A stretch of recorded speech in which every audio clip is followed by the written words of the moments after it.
so then we go back and forth, lobbing verbal grenades, trying to tear one side down while raising our side up. Why? Because I have to be with my tribe. I've got to be with my people on this issue and this issue. And I don't know how to fix that. But that's the mess we face with bundle politics in our country.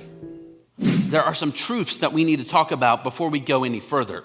Some things that we need to understand that will help us in this series. And so there are 4 truths. The first one is this. Save the sneer. Politics is a good thing. Politics is a good thing. And the way we do politics in our country, I'll say it is a good thing. It's a great way to operate a large group of people in a country. It is a very good thing because politics, at its core, helps us answer the question, how do we live life together? That's what politics does. Helps us answer the question, how do we live life together? Politics, in many ways, interfaces with every single person. I need you to understand what this term means. We need to have a correct understanding of what politics is. The word politics is derived from the original Greek word for city, which is polis. That's the Greek word for city. And now the term for citizen in Greek, for a citizen, is polites. Polites, which means a citizen who has a responsibility to its city, a polis. So the word politics is derived from that into the Greek word politica. Politica, here's what it means. You ready for this? Here's what politics means. A way of doing life together. Or a suggested way of doing life together. That's what politics means. We have messed up the terminology for politics in our country. It means a suggested way of doing life. So when Republicans come and say, hey, vote for our politics, what they're saying is vote for our suggested way of doing life together. That's what politics means. Democrats, when they say vote for our politics, they're saying, but here is our suggested way of doing life together, vote for this way. That's what politics is. So everyone is intertwined with politics because we are citizens of where we live. Politics can be a very good thing. In fact, in the 4th century, I like how St. Augustine wrote in his book, I like how he said this. He says, politics is people bound together by common loves. I think that's another great way to put it. In our country, we try to avoid the political vitriol and divisiveness. But at its core, many great things come from politics. Let's think about this. If it wasn't for politics, would we still be owning slaves? If it wasn't for politics, women, would you have the right to vote? If it wasn't for politics, would we still be forbidding people of certain colors to move into certain neighborhoods? If it wasn't for politics, would our water and air be as clean as it is compared to other countries?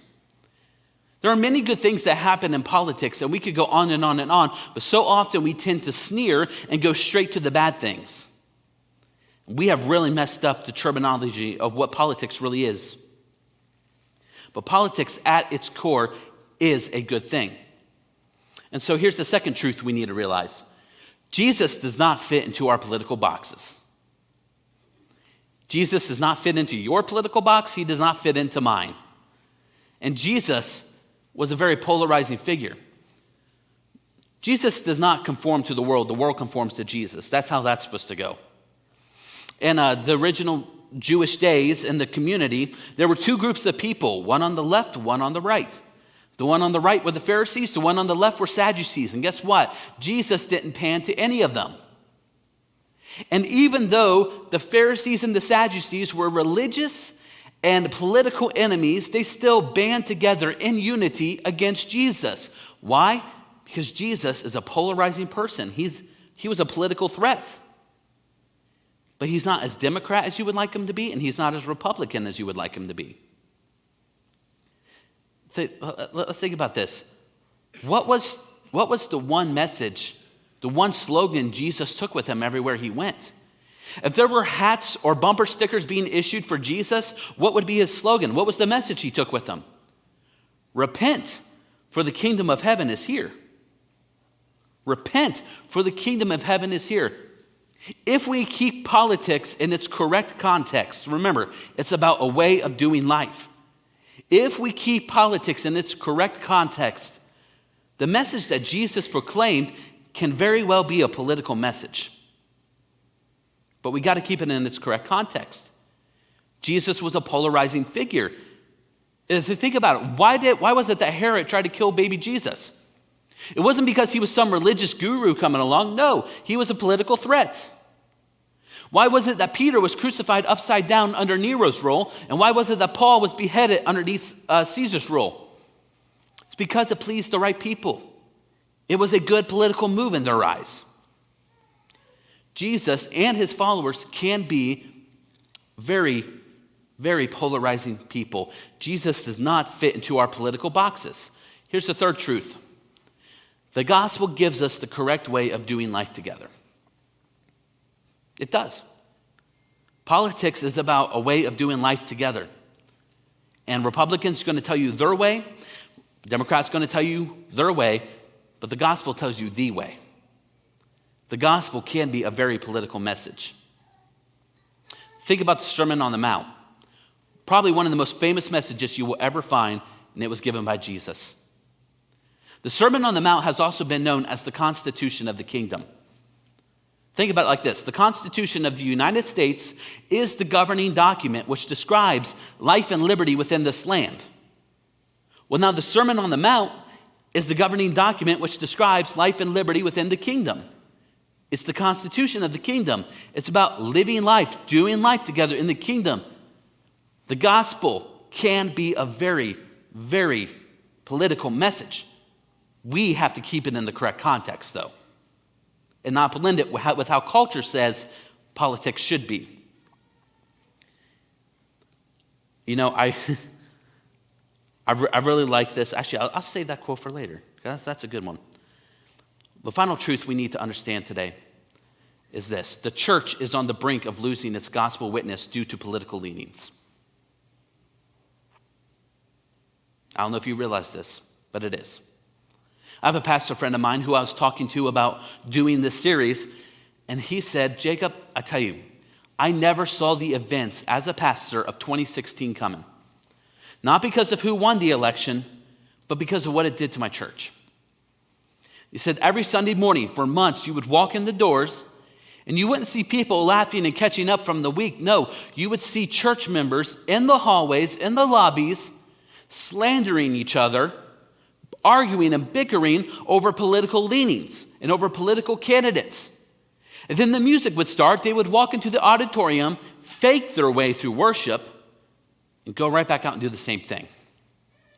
He said, I know it got bad because it got to the point where I wanted to pray, God, please don't send any visitors our way. It took a long time for that church to heal.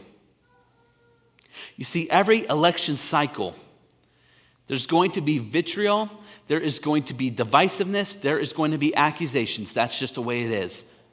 The problem is when it makes its way into the church. This is why we are doing this series. Church, the political season doesn't begin in November. It's right now. And our elders and our staff, we want to walk our church through this political season in a healthy way because we are to be different people.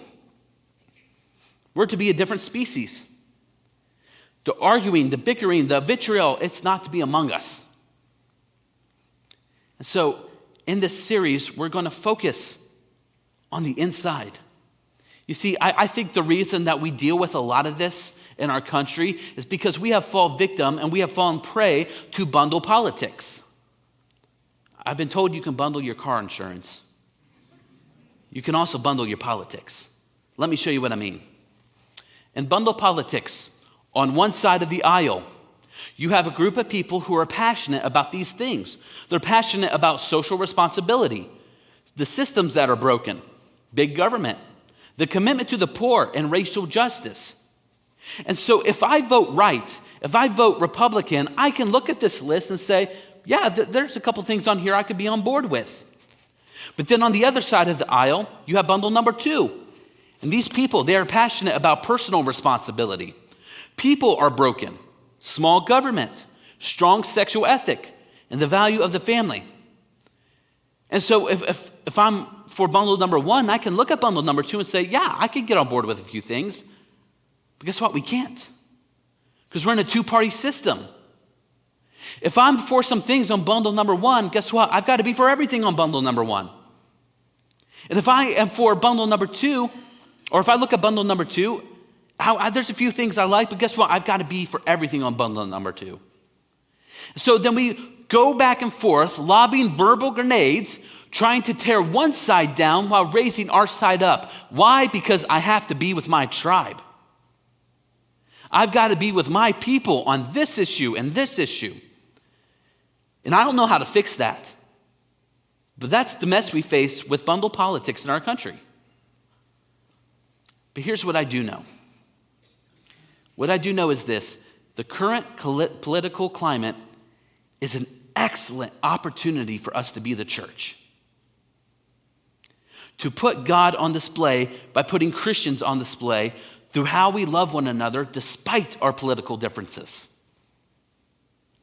And I know we are American and we're supposed to feel strongly about our politics. Okay, fine, feel strong about your politics, but feel stronger about Jesus Christ and the unity of the church. So in this series, we are not going to focus on the right side. We are not going to focus on the left side, but we are going to focus on the inside because that is where real change happens. You know, I don't know of a single person, and you might be the exception, but I don't know of a single person who has ever changed their political view because they were out-argued or out-insulted. But I do know of someone who can change you from the inside out, and his name's Jesus.